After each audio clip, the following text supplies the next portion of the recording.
Alhamdulillah, bagong update ngayon sa ads on Reels.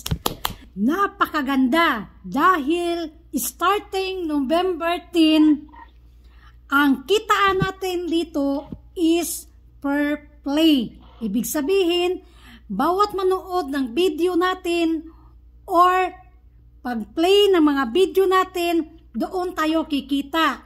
So, sa views tayo kikita. Kaya napakagandang balita dahil kapag ang account mo ay 10 beses mong pinanood ang video ng kasama natin, counted yun as 10. Hindi kagaya dati na kung account mo isa, yun lang din kahit ilang beses mong panoorin. Pero ngayon, ang bago ngayon is per play. Panood natin ng video na yun sa ads on Reels natin is yun ang kitaan. So sa mga hindi pa na-monetize ng ads on Reels, kailangan or hindi pa na-invite, kailangan pag-igian nyo ng gumawa ng mga original video, voice over ang gagamitin.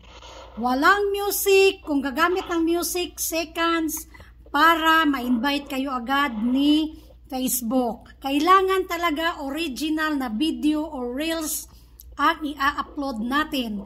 Mas mabuting mag-voice over kayo kaysa gumamit kayo ng mga music dahil ang kalabasan niyan is copyright talaga later on, hindi pa agad-agad. Kapag na-monetize na kayo, dyan na lalabas ang daming violation. Believe me, dahil experience ko yan lahat-lahat.